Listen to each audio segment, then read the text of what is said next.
Hey guys and girls, Abdul here again, and wow, Dirty Bomb has had a brilliant graphics upgrade, hasn't it? It looks like a new game practically. Yeah, as you probably guessed, this isn't Dirty Bomb, as from the title of this video suggests. This is Battlefield 1, a game which I've been playing a lot lately. It's a whole bucket of fun, even though I can profess to absolutely be not good at it at all. I don't know what I'm doing most of the time, but at the same time I'm having a blast. And I think if a game can do that, even if you're not successful at a game and you're having fun, then it has a big future ahead of it. And I think that lots of people will be enjoying this in the future to come. And to be honest, already have been. There's been lots of shouts, lots of positive praise for the developers. And unfortunately for EA and the likes for this game. I have been interested in the Battlefield series for a very, very long time. I think it actually suits my playstyle a lot more than Call of Duty or other franchises out there which rely on very, very quick-paced gaming. Dirty Bomb probably being the only exception to that, and what really draws me to Dirty Bomb that no other FPS can compete with is the kind of like the theatrical stunts and running and jumps and just how manic it is. This is manic. Battlefield 1 is manic, but it's manic in a different sense. There's always something going on, and everything is so cinematic, and it looks like it's filmed. That's the thing. And, like I've never known a game to touch me so much in my heart as this one has done in the opening hours. And I think I've only got about 6 or 7 hours on it at the moment.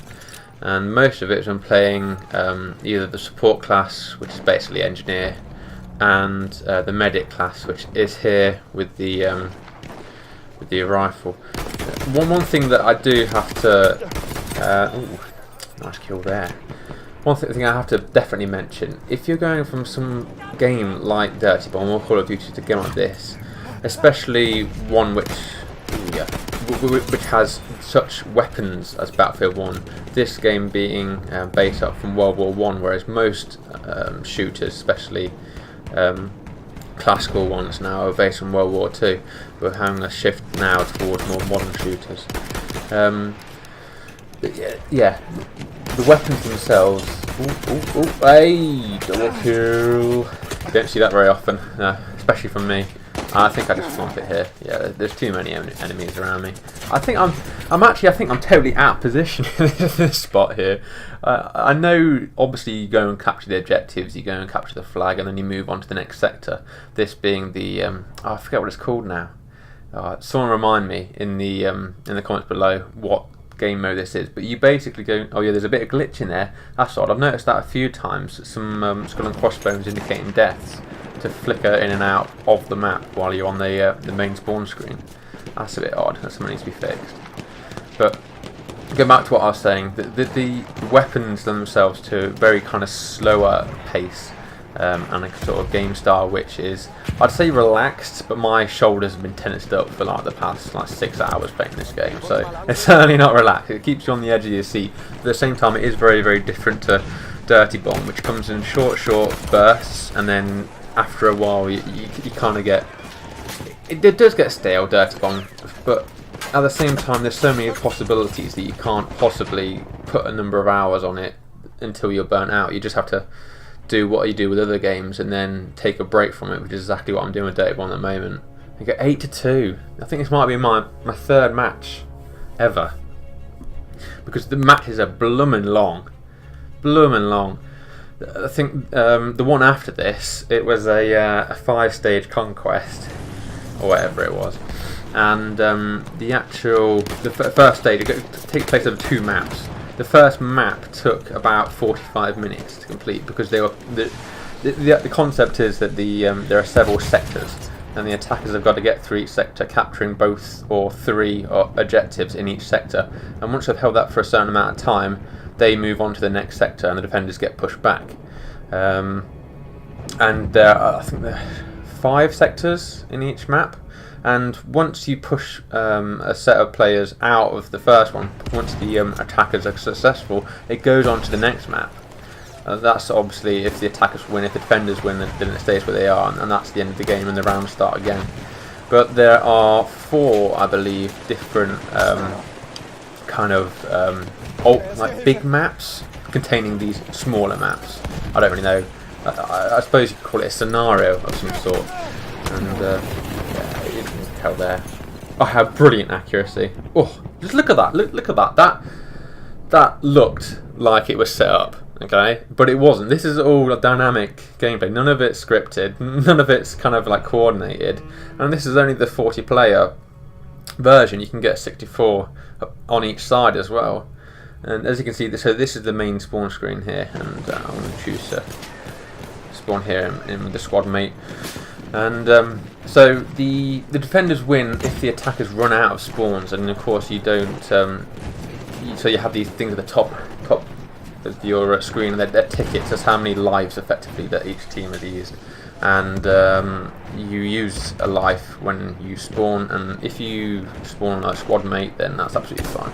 And here I swap to not the sniper. It's not called the sniper. It's called the scout. This game, but it's effectively the same thing. And to be honest, I'm just trying to. What I'm trying to do is provide a base here for my squad. I realise that we're getting pushed back, and that really the best thing I can do is hold a solid space here. And this is really cool here. You can put your mask on. Put your mask on with the gas. Get out of there.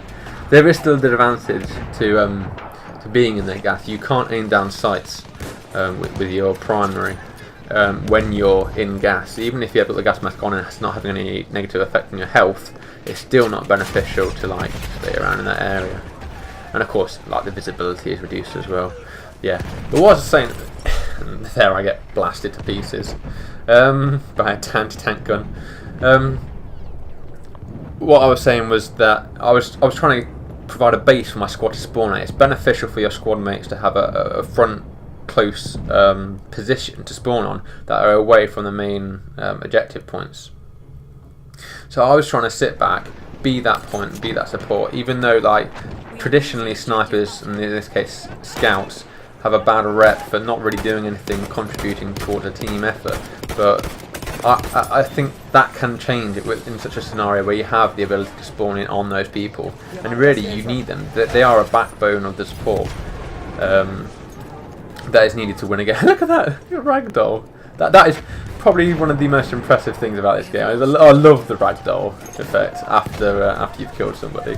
The explosions make people go flying, and it is quite comical, but at the same time it is kind of grisly, kind of realistic in its horror basically. This guy down his alleyway. It was a friend I saw, but I don't think I got him. And I think that was a friend. Yeah, my gun goes flying there. My accuracy is not the greatest, and there we go. We lose. I think they held 4 of the points out of 6 for the majority of the game. So it was a fair game. GG. They deserved it. And that's it. That's just my mad ramblings over a bit of Battlefield 1 gameplay. If you like the video, then please subscribe and drop a like if you feel so inclined. Hopefully there'll be more like this in the future. Peace out, guys.